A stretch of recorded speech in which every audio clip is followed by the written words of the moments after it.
You're listening to Rendezvous with the Writer with Bobbi Jean and Jim Bell, only on LA Talk Radio.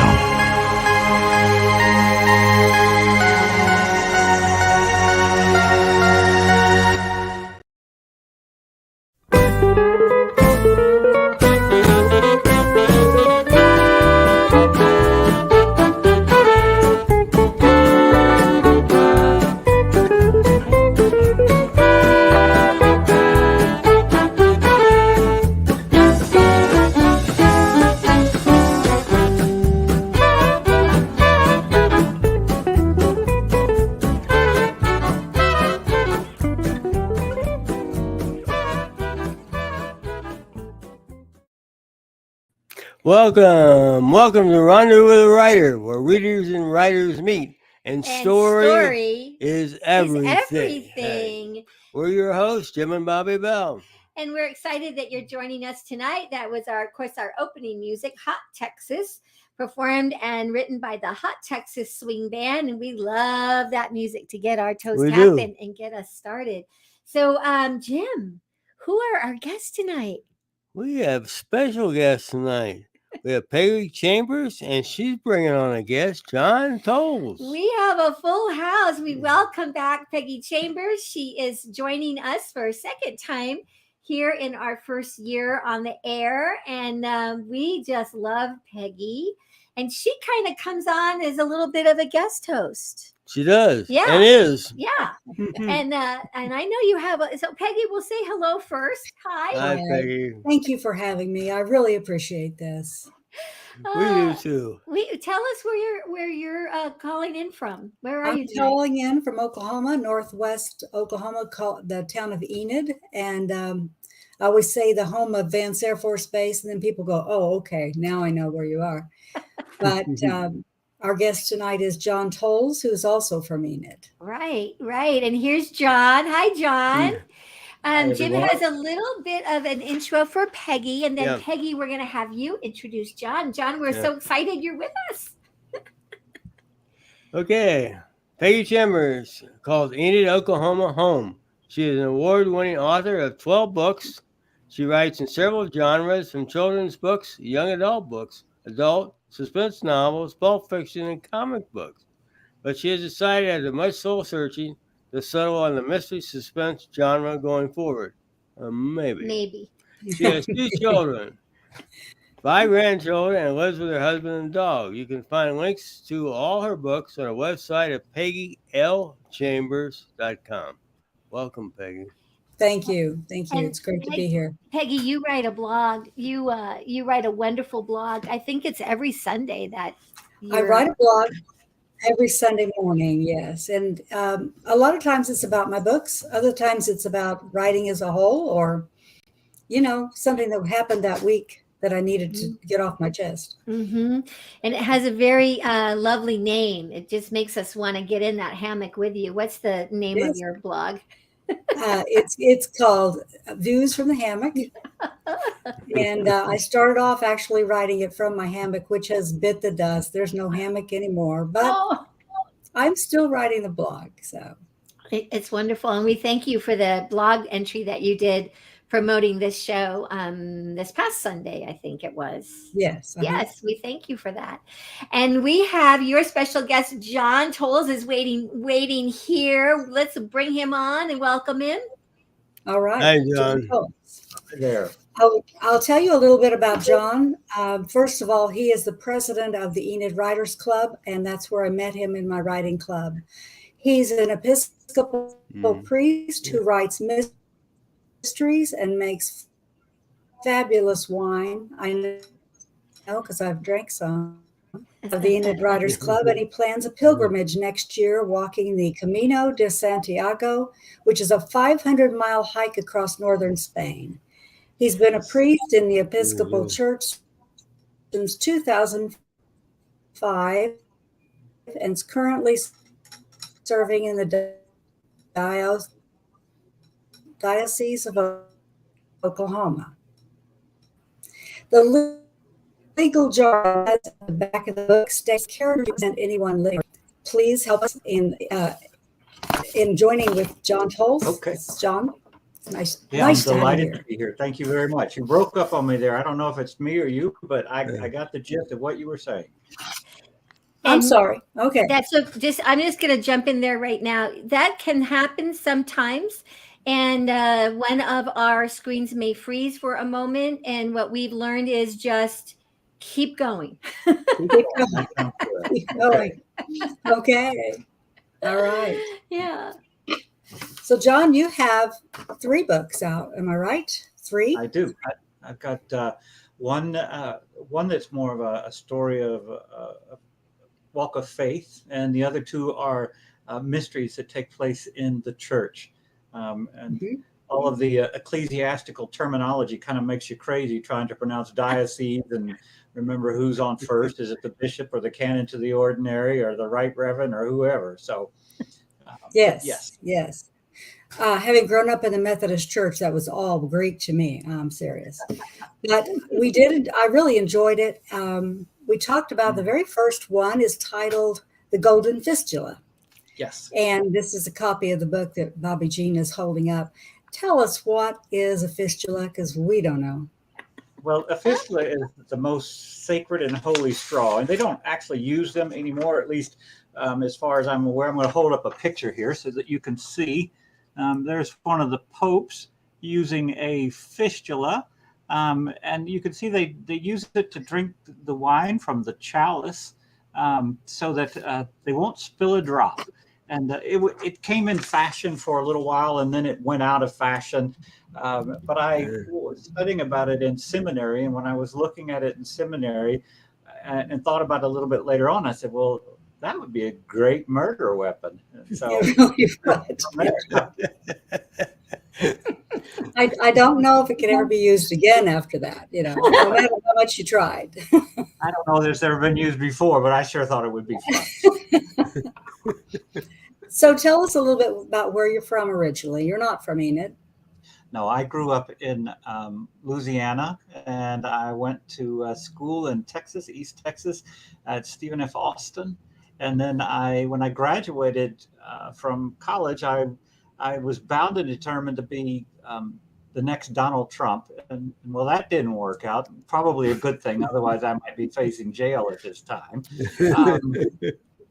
But after about 6 years of working in Dallas, I made a move to Montana just because I was young and single and could, and became very involved in the church there. And the next thing I know, they were shipping me off to seminary, and I spent 3 years in seminary in Wisconsin. Wisconsin, very near where the fictional cathedral is in both of those books. And then I went back to Montana, and I served in. I started off with 3 small parishes, and then I had 5 small parishes after about a decade of serving there. And then I got tired of being cold, and so I moved, came back down, got a little bit closer to family. That's good. That's good. You said you were kind of a circuit rider for a while there. I was. Which one do you want to use to listen to this? Okay. Something's talking to me here. It's my phone. Sorry. Okay. Ask that again. Peggy, I'm sorry. Oh, I just said you said you were kind of a circuit rider for a while there. I was a circuit rider in Montana. When those 5 churches, I did about 20,000 miles a year driving between those churches. It come rain, come sun. The postman and I were always the 2 that were out there at least, because we would travel in any kind of way. Oof. I can't imagine. So what got you started writing? I actually started writing soon after college. I didn't do much writing before college, but soon after college, when I had my first apartment, I've always read a lot. I do a lot of reading. And one day I just said, you know what? I'd like to try my hand at this. And so I sat down and would write probably kind of off the wall short stories. I was reading the Paris Review at the time and trying to be like the ones that I read in that. And then one day I tried something a little bit longer, and it just sort of went from there. Yeah. Oh, that's good. That's great. So you decided to write after you wrote the one that was had to do with a faith journey. You decided to write mysteries, which are totally different. They're completely different. I wrote The Journey, which is the story of faith. And then I also at the same time wrote one called Spring Hill. And that is the current Mhm. project that I'm working on. And we can talk about that a little bit later. But I didn't really know what I was doing in writing something of that length. And I have no idea what to do with commas. There, and there apparently were problems for me at the time because I couldn't figure out what I'm supposed to be spelling. Um, but it was a start. And then I ended up in Montana. I continued to write a little bit. When I went to seminary, I was writing, um, well, it wasn't fiction, I'll tell you that. And, and then Well, you coming said back, you write constantly. You're always writing a sermon, or you're writing your book, or something. there's always the sermon is always out there. I write 2 sermons a week that I put up on the blog that are available for people to read. Um, but I'm always writing something. Yes. Hmm. How much research goes into these 2 novels? Seems like there's an awful lot of background, a lot of history. There's some history. Most of it is fictional. I mean, the idea of the fistula, the idea in the first chapter of the Marble Finger, where there's a soldier, yes, where a soldier is headed north into Italy. I did some research on that to make sure that I was tracking the right regiment and all of those types of things, but it was fictional from there. Mhm. As far as the history of the church and the players in the church, that's after being in it for 20 years, it's second nature to me. I know what those are, so I have to try to be careful to explain what a reverend canon is, or a reverend doctorate, or whatever it might be, so Mhm. that the readers outside of the church might be able to understand it. I enjoyed your characters in the first one. Well, they're in both of them, but Father Anthony and the detective, they're polar opposites, and Yes, they are. they're friends. Well, maybe not And originally. yeah, there's a detective, Thomas Stavlo, is the detective in the book, and I have a very good friend, John Stavlo, and he is a federal agent. And Okay. so Thomas Stavlo is kind of based off of this character of John, and he and I are uh, we are very opposites, but we are great friends. He's this big burly guy that scares the daylights out of you when he walks into the room, and but we hit it off from day one, and we've been friends for over a decade now. And so that character is based off of someone, but That's good. yeah. I noticed that you have a dog in there. There's a Yes, I dog. do. What's his name? Tell us Um, about your dog. his official name, he died, maybe, I don't know, maybe 4 or 5 years ago. His official name was Ezekiel's Mystical Dream, and it got shortened down to Zeke Boy or Z Man or whatever. And he was just dumber than a bag of hammers. He was the most brilliant dog when it came to being around children. He had this great sense of when it was okay to be stupid and when it was okay just to sort of to sit there and be at peace, because he was a magnet for children. They would just see this big white fluffy dog with these fluffy ears, and they would sit there and fluff his ears and talk to me about all sorts of things. So the dog in the story, it is basically the dog that I had. Um, Mhm. and he did plenty of the things in the book that are in real life that I talked about in the book. Mhm. But he was a delightful creature, but he was not smart at all. Not There's a description. He's a French poodle, and you have Tony in italics, so we know we're getting some little moment of humor. Say, well, he was something like, well, you knew he was French. He spent so much time smelling the flowers, sniffing the flowers, smelling the flowers.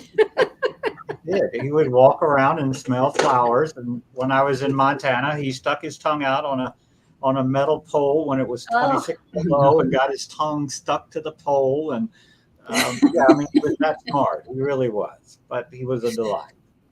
Oh, Well, he redeemed himself a little bit. At least in the book I read, The Marble Finger, at the end, he was a big help. So Yes, he did. Yes, he did.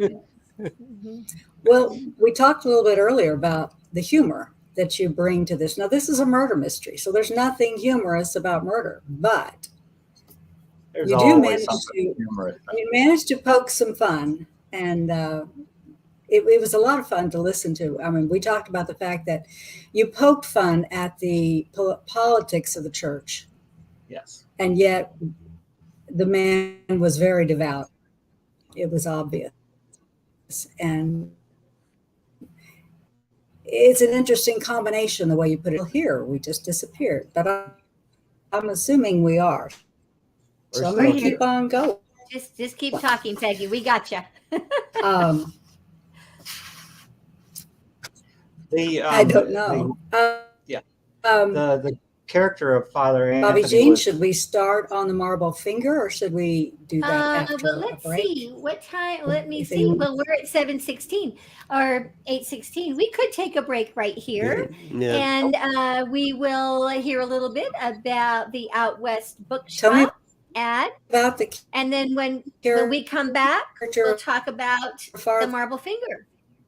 Story is everything. Find a great one on Out West Shop's bookshop. Go to outwestshop.com. Find books and CDs on the menu. Choose Shop Out West on bookshop.org. Browse through featured authors on Rendezvous with a Writer. Explore curated book lists and our featured picks. Add in note cards, calendars, and jigsaw puzzles. One-stop shopping for great gifts. Use the search box to find thousands more titles. Make the switch. Your purchase supports us as independent booksellers. That's our story. And Welcome we're back. You want to be Chambers and John Tolles. At the moment, Peggy's not on the screen. We assume maybe she'll click back in. We're delighted to have you with us, John. We were talking right before the break about, of course, we've been talking about your two wonderful mysteries, the Golden Fistula and the Marble Finger, and we each read one of them. Jim, you read the Marble Finger, and That's you right. had a question about Hemingway. Well, yeah, we get a little reference to Hemingway in there. Of course, it goes back to 1929, about, I guess, when yes. he's a war correspondent in Spain, and around this time he writes the only play he ever wrote, which was a flop, but called The Fifth Column, perhaps. The Fifth Column. Yes, it was. Yeah. And you wove that story into your story here in the Marble Finger. That's what I was. I had wanted to reference the Fifth Column, Hemingway's version of it, a little bit more, but I got to a point where I was like a little bit concerned about the copyright issues and all of that type of thing, and trying to get permissions for Hemingway. I said, "Well, you're never going to get that, John." So I moved on from there, but I did like the idea of the Fifth Column, that sort of those within who were seeking to change the course of history, despite those the rest of those who are actually supposedly in. So it was I have a copy of it around here somewhere. It was not an easy book to find, actually, but it was fun to work with. And Peggy is back. Hello, Peggy. I don't know what happened. I kept asking questions. It's okay. It's okay. This is that internet world. We're in, we're out, we're back, we're here. I know, No honestly. worries. We're talking about the marble finger, Yeah, and we just talked a little bit about the Hemingway reference. So it's all yours, Peggy. Yeah. Okay. I haven't read the fifth column. I think we talked about that a little bit once, John, and I don't have a copy. Maybe I can borrow yours if you find it. Uh-huh. You can. But It's on the shelf somewhere. Hemingway's dead. So what's he going to do? You know, I think there are some Hemingway family members still around, but anyway. Yeah. We talked about the marble finger, and I don't know for sure what all we discussed, but it's a continuation of this first book, but it's really not. It's a totally different story. It's a totally different story with some of the main characters still playing out. When I was writing The Golden Fistula, I started having an idea for the second one. So I wove in a little bit of pieces here and there, the statue of Mary and those types of things, so that it wouldn't be something brand new in the book, so that it would sort of build off of a little bit of the history was there, the courtyard where the statue is and all that sort of thing. I started weaving that into the first book, so that when I sat down with the second one, I'd have a little bit of the foundation already at least talked about, maybe not built, but talked about. Having been a secretary, I loved the secretary in the book. she kept everybody in line and told Father Anthony he needed to clean up his act on a regular basis. She was good. Well, I've had a number of people tell me that I can kill off just about any one of my characters, but if I try to kill off Miss Avery, I'm going to be in big trouble. So she was good. And they just barely gotten over one murder when suddenly we had a second murder. So, and I like the fact that there's some underground catacombs or something to this church. I'm not sure your church actually has those, but most older Episcopal churches, they've been added on to 4 and 5 times, and there's hallways that it can be remarkable at times, and there are some churches that have these little passageways and secret staircases, and they're brilliant. And if you don't know they're there, you'll never find them. So that was certainly true in the first book. Jim and I were both remarking on that, and you as the writer take us through those hallways and you help us understand, because this one makes a slamming noise, and this one is very narrow, and this one has a bloody handprint, this one this and that, and you kind of are trying to get through that maze with the characters. And some of the kids know what some of those spots are, and you can imagine that some of the youth enjoy hanging out somewhere where they think nobody will know they're there. Right. Yeah, and they would.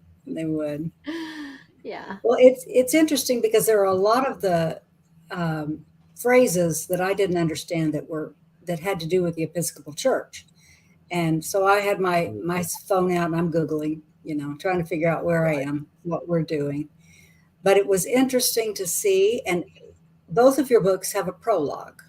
Can you tell us about that? I would just like to sort of try to give a hint as to where the book is going to go without giving it away completely.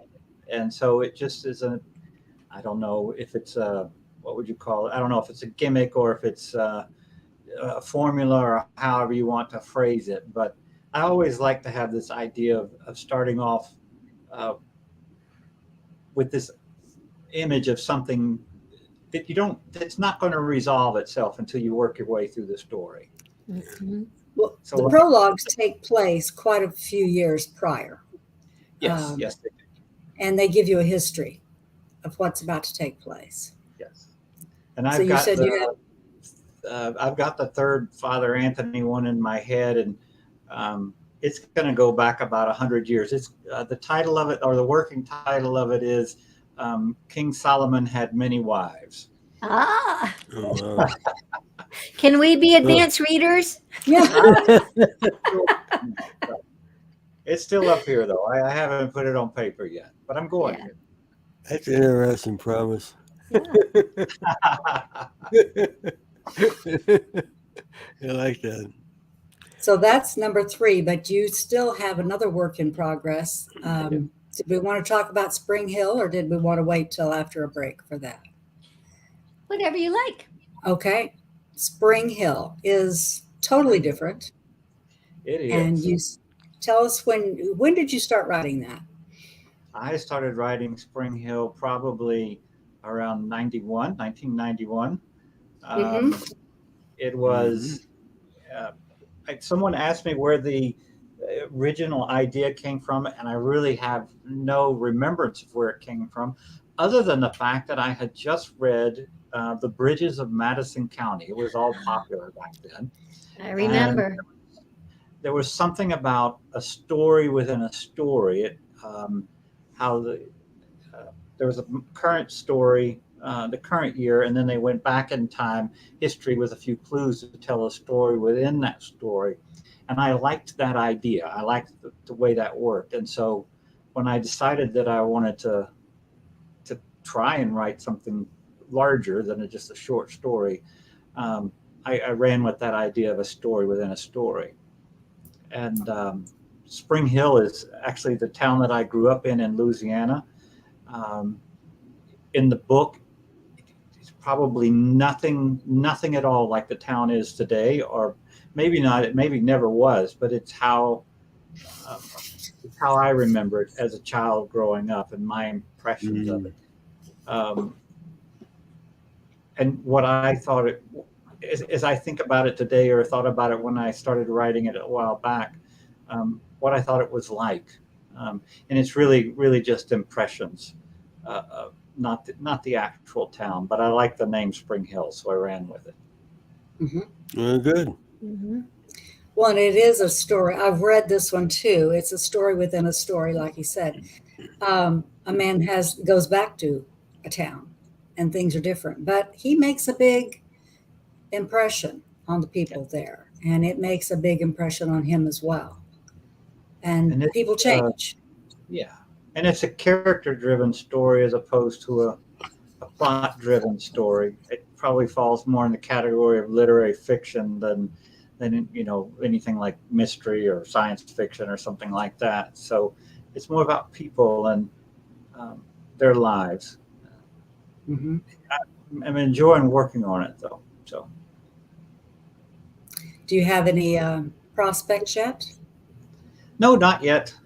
I'm still. I sent it off to one and heard back a no on it, but I almost fully expected. I wanted to hear a yes. We always want to hear a yes, but probably a bit premature in sending it off. But I did. So I'm working on it now and going to do some more edits and that type of thing. I've self-published, which I think self-publishing is great, but this one I would like to try. I would like to try to get it through with a publisher and all of that. So I'm doing a little more work on the editing side and sort of the planning. I hate to say it, but the business side of writing as well. Well, there is a business side to it. Yeah. Yeah. My business is failing, but anyway. Mine is too. I'm not very good at it. You're good at it. I had a question. Now I've totally lost it. We do have a question that we will ask towards the end, but with the Spring Hill, you have quite an unusual group of characters. What brings them together? Do you think it's just a town, or what is it that they're varied? What brings them together? Well, the bulk of the story, of the current day story, takes place within the pharmacy. Yes. Which is kind of a soda fountain, one of the old-fashioned soda fountain, where the pharmacy, where the soda fountain was there, and everybody would stop and have an ice cream and that sort of thing. But what binds them together is the history and the memory of a young couple that was growing up just about the close of World War II, and their lives, and everyone sort of revolves around, at least those in the story, sort of revolve around that couple and what took place during that time. Well, I don't want to spoil it. Well, not like anybody's going to remember. There is someone who gets murdered in it, but it's not a murder mystery. But it is part of the story, and it's part of the history of. I mean, it's a small town, and so a murder in a small town with people who are sort of big in the community. It lingers, and it becomes a part of the mythology almost of that community. So it's the development of that in the early stages of it. Mm-hmm. Mm-hmm. Peggy, shall we take our next break? Let's go ahead and take our next break. Yeah. And when we come back, we'll Right talk back. more with John and Peggy about the writing process. Stay tuned. We'll be right back. Here at the Out West Shop, we're passionate about the American West, the truth and the myth. We're purveyors of fine Western goods. We scout for unique and distinctive apparel, accessories, home decor, and general merchandise that are a reflection of the Western lifestyle. We hunt for unique artisans and craftsmen who are inspired to create decorative art you can wear based on their own love for the story of the West. We round it up and bring it to you. Check out OutWestShop.com when you need anything Western. Welcome back to Rendezvous with a Writer. Thanks. With a special guest, Peggy Chambers and John Coles. Don't mean to laugh there, but I don't know who's disappearing, if it's me or somebody else. That's all right. Peggy's back. I'm back. You're back. You're back. Okay. Oh. We are talking about with John. We're talking about his book he's working on now, Spring Hill, and it just sounds so interesting. If I can, Peggy, I just want to jump in with a very quick question. John, you were saying that this is a little bit more character driven. So, do you already know that all the characters in a book, or do new characters make themselves known to you as you're writing? Do they come and whisper and say, "I need to be in this story"? Do they refuse to do what you want them to do? Do they say, dude, I'm not doing that. You don't have me correctly. Tell us a little bit about just how you interact with your characters. When I sit down to write, I have with a project, I'll have an outline of that project, but it's going to be maybe one or two handwritten sheets with lines and arrows pointing and scratch out and things like that. And that's my outline for a story. And from there, I launch and start off into it. I have an idea of what they're going to do, but for the most part, I never know what they're going to say. I never know how things are going to resolve themselves. I just sort of let them loose in my head and let them start playing around up there. There we go. They sort of go to work. It's okay. Yeah. It kind of sounds like you need to be locked away when you say that, but it's an opportunity to really just have this freedom to, because each one of the characters, they have to have their own voice, or everybody sounds alike. I mean, it's just a monotone story and a monotone. I mean, they're all generic, and so each one has to have their own voice. And so Miss Avery and the mysteries, she's got to have that sort of firm hand, I'm in charge whether you think you are or not sort of thing. Father Anthony kind of has to have his snark, but he's a man of faith, and so he's got to be able to rein in some of the snarkiness which is natural to his heart. And he's a lot more like I am than I really should admit. And hopefully my bishop isn't watching this, or I may not have a job afterwards.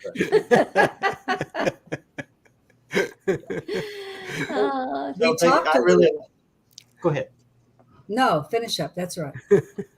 I really do like to see what they're going to do, especially, and I love to write dialogue. And when the dialogue begins to happen, I almost can't type it fast enough because it's just they're just going, and it's a fun time. It's a fun place to be there and do that. Do you write straight into your computer, or you do an old style handwritten? I type straight in. The first draft is completely typed, and then it comes off, and I scratch it up and mark it up and Mhm. make my changes that way. And then I'll type all those back in, and then I'll do that process again. I'll probably write and rewrite about 5 times before it's ready to be sent out to readers and that's types. You have somebody proofread or kind of look it over and say, "Well, this doesn't make any sense to Or me, the writing John." group, use the Yeah. writing group. I sent it out to the the the golden fistula. Only sent out to a couple people, but the marble finger I sent out to a dozen people and got feedback from all of them, and they came back and said, yeah, what, those types of things. They were really good at also, on some of the ecclesiastical jargon, helping me say, what, Okay. nobody's going to know what you're talking about there. Yeah. And so I was able to find those spots and explain it a little bit further. Mm-hmm. Mm-hmm. And then hopefully somebody knows what to do with commas, because things like that. That's where Grammarly comes in. That's Good old the Grammarly. best I can do. So Yes. hope Yeah. for the best. We talked a little earlier about the fact that you make wine, and you Oh, do yeah. make some really excellent wine because I've drank it. So the question here is, how is wine production and story creation related? Do you see them as being Yeah, equal? that's the question. It really, I think they pretty much go hand in hand. To sit down and to make wine, you have to have the ingredients, the various parts, and then you have to mix them. You have to allow them to ferment. You have to allow the like what a Chardonnay, you might have oak, oak chips or something like that in, and these flavors and these characters have to blend together in order to create a finished product. And there's sort of that fast and furious fermentation process that takes place in the beginning, and then you kind of have to let it sit and just be together and just settle out all of the bits and pieces, the yeast and all that has to settle out to clarify the wine. And so it's very much, I think both the process, winemaking and writing go hand in hand. Yes. Mm-hmm. I think they do. Are you a chef also? I love to cook. I do. If you saw me, you'd say you love to cook too much. We made a lot of comments in the Marble Finger about the roommate to Father Anthony, and he's always cooking up some sort of delicious meal. Mhm. Yes, I know. Yeah. I love to cook. I'm trying to think. Oh, I made manicotti earlier this week for some friends, and it was good. It was good. I love manicotti. Are you a Stephen King fan by chance? Oh my gosh, I got more Stephen King than I got sent. Cy King. He's known as Cy King in the Dark Tower series, the Dark Tower series, and I always refer to him as Cy King. I won't tell you how many times I've read The Stand, but I will tell you that I'm reading it right now. So Sorry. I wondered read that because one, you yeah. make at least in the book I read, there's references to Stephen King, and I thought, well, either he really likes Stephen King, at least I think Father Tony likes Stephen King. I think we both do. Yeah. Yeah. I'm just a big fan of. I think he's developed a lot of his early stuff. With the Carrie and The Shining, were the true horror stuff, but his later things are really about the characters and the development of those characters, and they're just brilliant. So yeah, I'm a Stephen King fan. I am too. John comes to our critique group every now and then with something new, and I said recently he was channeling his inner Poe because his short story was The Spider in the Coffin, and I haven't got to finish it yet, but I'm looking forward to seeing some more pages. So it's creepy. That was my first attempt at horror, so we'll keep Okay.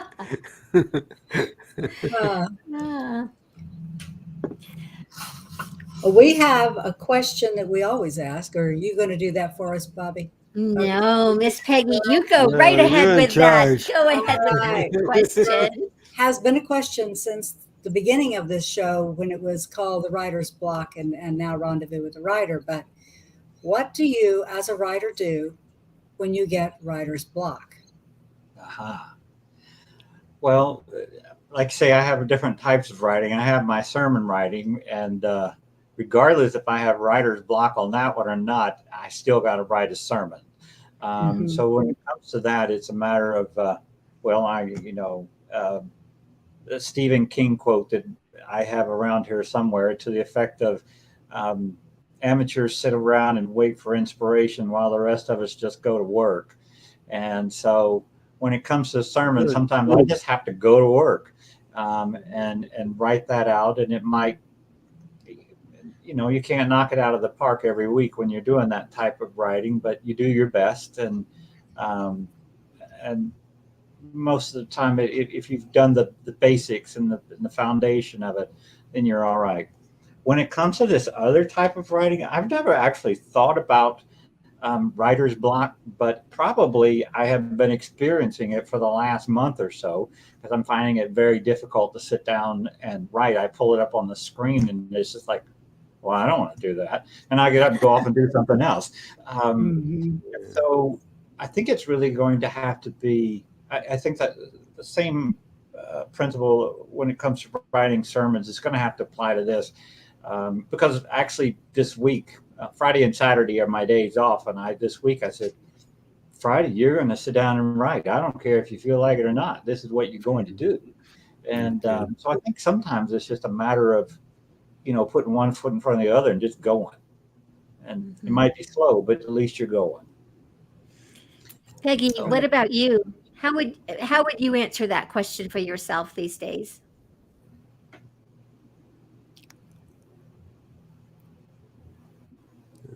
I don't know. Peggy, did you hear me? I don't know.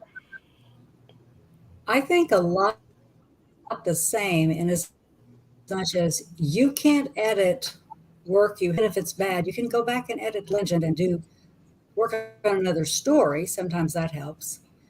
But my writers group has been really great. I will put things out there. Should she do this or that? Yeah. And so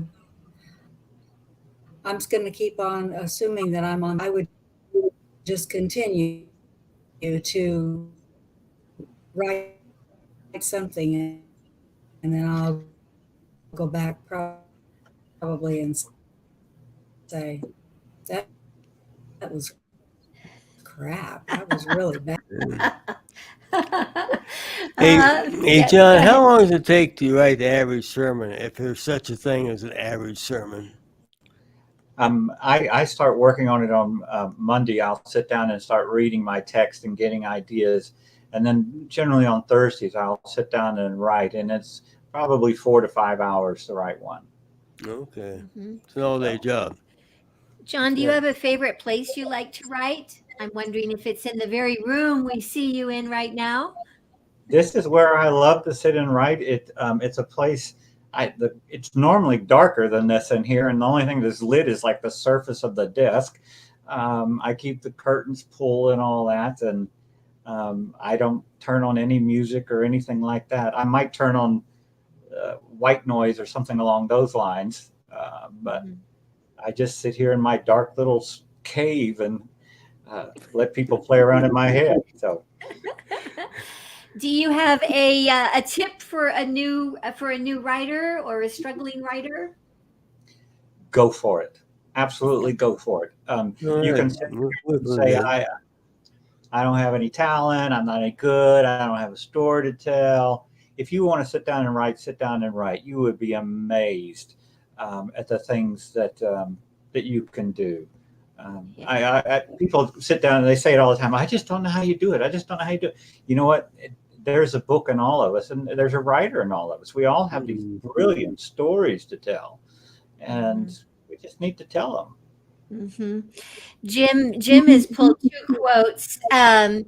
quotes from the first book that we'd love to share with our audience. I'm just looking at the clock, and I know our time is going to fast come to an end.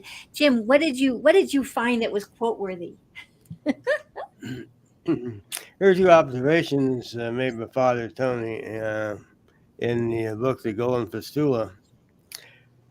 She is referring to the lady we talked about before, Miss Avery, but also constantly reminding me of how wonderful the previous curate was. I hope to one day reach such a status, but I have yet to turn water into wine and have long since given up any attempt to walking on water. It's kind of funny, huh? Yeah, and here's the second one. Here's the second one we found. They don't teach this in seminary. They don't teach how to balance a church budget, how to balance your life, how to fix the boiler, all of which you are expected to know how to do when you arrive in a parish. They also don't teach you how to cope with the murder of your superior. Indeed. And there was never a John. single class on that in seminary. Yeah. John, where can people find you, follow you, get your books and such? You can find a couple of the books on bookshop.org. I think you all have a link on the Rendezvous with a Writer website. They're also available on Amazon if you'd like to go there and get them. And then there's a blog, and you can follow my blog, which is johnftolles.com. And that's where I have a lot of writings. I do photography and pictures. The sermons and those types of things are available there on the blog. And of course, the two books that we've been talking about tonight, well, we've talked about 4 books actually this evening, but the 2 mysteries, The Golden Fistula and The Marble Finger, and Jim and I both enjoyed reading these. Really, really fun, good mysteries, twists and turns, unexpected things. We were both surprised by the villain. Neither one of us guessed who that person was. And here's Peggy again. Peggy. Good to see you back, Peggy. Peggy. I'm so glad. Peggy, where can people follow you and find your books and find your blog and such? Well, like John said, they're available on your website. They're available on Bookshop. They're also available on PeggyLChambers.com and Amazon, and those are good places to look for them. We are so happy that you were both with us tonight, and it's so fun, Peggy, because tonight kind of ends our very first full year of Rendezvous with a Writer, and we had you with us twice, and that was just so delightful. And we'll need to look at this with you again in 2024. Great. Next Thursday, we kick off kind of our second year, and I'm just going to take a quick moment to just review. August 31st, we have author Jean Cooney with us. It's a murder, don't you know? So we have a murder mystery next month. On the 24th, we have Gold Digger by Kathleen Morris. This is the legendary Nellie Cashman. We're so excited to meet both of these authors for a first time. On the 17th, Paris Afton Bonds joins us. She was a regular also on the Writer's Block, and we're so excited to have Paris back with her newest book.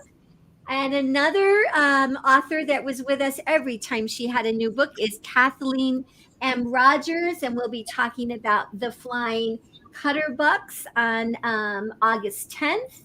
And then to kick off our second year, it is the first Thursday in August. And so because it's a Thursday, Henry Park, film editor of True West Magazine, will be with us.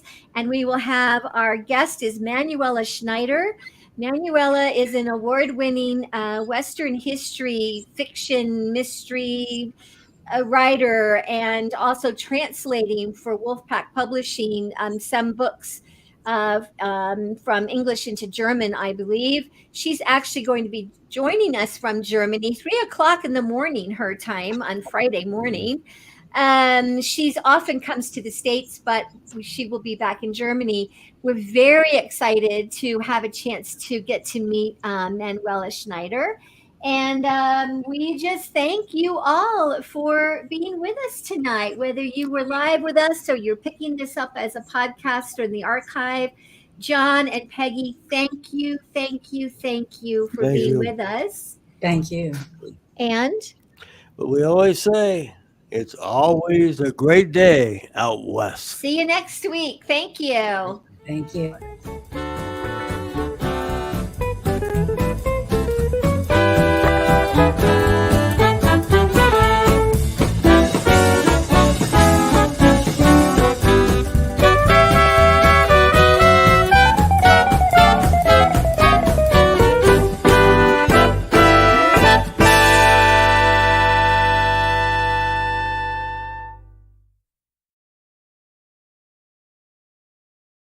You're listening to Rendezvous with the Writer with Bobbi Jean and Jim Bell, only on LA Talk Radio.